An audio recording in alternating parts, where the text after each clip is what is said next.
All right, let's get into one of the most game-changing periods in all of American history, the Industrial Revolution. Now, this isn't just some boring story about factories and old-timey inventions. Nope. This is the story of how a nation was completely remade from the ground up in what felt like the blink of an eye. So, let's break this down. At its absolute core, the whole revolution was about one single massive change. America went from a country where pretty much everything was made by hand, by skilled craftsmen in little shops or in their homes, to a country where things were made by machines in giant factories. That one shift, well, it changed absolutely everything. So if we're going to put a label on it, what was the Industrial Revolution? Well, we're talking about the period from the late 1700s all the way to the mid-1800s. And the really crucial thing to get here is that this wasn't just about new gadgets. It was this huge chain reaction of economic and social change that basically laid the blueprint for the United States we know today. So where did all this come from? How did it even start? Well, like any good explosion, it started with a spark, a handful of brilliant new inventions that didn't just solve one tiny problem, but instead opened up this cascade of new possibilities. And what's so cool is how these big ideas didn't happen in a vacuum. They actually built on top of each other, creating this momentum that just became completely unstoppable. You can really see how each of these inventions was like a domino knocking over the next one.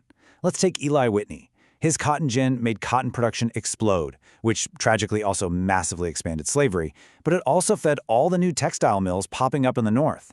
And at the exact same time, his other huge idea, interchangeable parts, created the very concept of mass production. It's wild. Then you've got Fulton's steamboat turning rivers into superhighways, and McCormick's Reaper making it possible to feed this booming nation. You see? Every single piece connected to the next. Okay, so making all this new stuff was great. But, it wasn't much use if you couldn't get it anywhere. So the next big phase of the revolution was all about solving that exact problem. How do you connect this vast, growing country? And you can literally watch the technology get faster and more ambitious. First, it was just about building better roads. Then, steamboats came along and completely conquered the rivers. After that, canals. These incredible feats of engineering created brand new waterways out of thin air. But the final step, the railroads, oh man, that just changed the game entirely. It was like the whole country suddenly got smaller. Just think about the impact of these two. The Erie Canal wasn't just some big ditch, it was an economic superhighway that plugged the farming heartland with the Great Lakes directly into the factories on the East Coast. And then, the railroads took that same idea and just put it on hyperdrive. Suddenly, cities could pop up literally anywhere the tracks could go, not just next to a river. They were rewriting the map. So we've got new inventions and new ways to move stuff around. But the biggest change of all, that was on people's everyday lives. This revolution didn't just change what people did for a living. It completely changed where and how they lived. And the big word for this is urbanization. As these factories got bigger and bigger, they acted like giant magnets, pulling millions of people away from farms in the countryside and from all over the world into these booming, crowded cities. Entire generations left the farm for the promise of a factory job.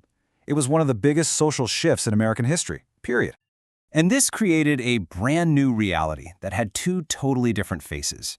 On one side, you had these incredible new opportunities. There were jobs, mass production meant goods were cheaper for everybody, and the cities were just buzzing with trade and new immigrants. But the flip side, the costs were steep. We're talking child labor, choking pollution, incredibly dangerous factories, and people crammed into unhealthy, overcrowded slums. As you can imagine, people didn't just sit back and quietly accept these awful new conditions. It was only natural that the dark side of industrialization would spark a reaction, as regular working people started to ask, is all this progress really worth it?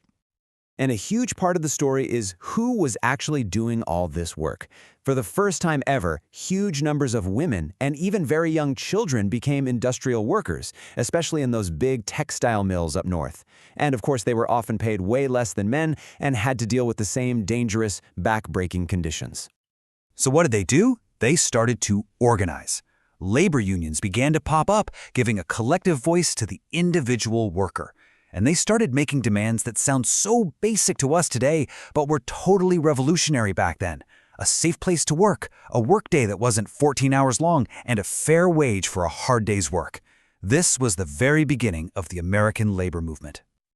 So as we start to pull all this together, let's look at the big picture. This whole era didn't just create new machines, it created a whole new economic blueprint for the United States, a blueprint we can still see all around us today.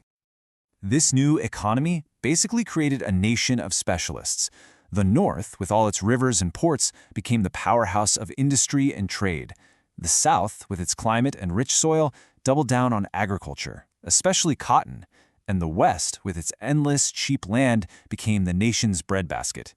These deep economic identities would end up shaping American politics and society for a long, long time. And what was the operating system for all this crazy, explosive growth? Well, you could call it free enterprise. It's this economic idea based on competition, private ownership, and the drive to make a profit. It was the high-octane fuel for the engine of industrialization, giving people a massive incentive to innovate and take huge risks. So look, there is no question that the Industrial Revolution built the foundations of modern America. It created staggering wealth, it drove innovation like never before, and it turned the nation into an economic giant. But it also left behind this legacy of social problems and environmental damage that, frankly, we're still wrestling with today. And that leaves us with one final thought. We celebrate all the progress, but have we ever really finished paying the price?